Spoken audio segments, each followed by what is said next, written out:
Publik digegerkan dengan jemaah Masjid Aulia di Gunung Kidul, Yogyakarta yang merayakan Idul Fitri pada Jumat 5 April 2024. Imam jemaah Masjid Aulia yakni Kiai Haji Ibnu Hajar Soleh Pranolo atau yang akrab disapa Mbah Penu pun viral lantaran mengaku sudah telepon dengan Tuhan untuk merayakan Lebaran lebih cepat. Bahkan jemaah Masjid Aulia disebut tersebar hingga luar negeri. Dikutip dari Serambi News, Mbah Penu kerap disebut oleh jemaahnya sebagai mursyid atau guru. Adapun jemaah Masjid Aulia sendiri merupakan penganut aliran Ahlus Sunnah wal Jamaah. Dalam video yang beredar, jemaah sudah berbondong-bondong melaksanakan sholat Idul Fitri pada Jumat 5 April. Mbah Penu pun memberikan khotbah seusai jemaah menunaikan sholat Id. Dalam khotbah tersebut, Mbah Penu memberikan pesan agar masyarakat tetap rukun dan saling menjaga toleransi di tengah banyaknya perbedaan.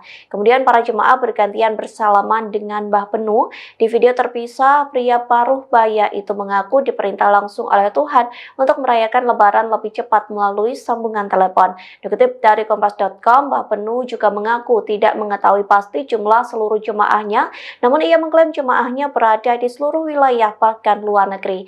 Mbah Penu menyebut jemaahnya berada di Inggris, Malaysia, hingga India. Download Tribun X sekarang, menghadirkan lokal menjadi Indonesia.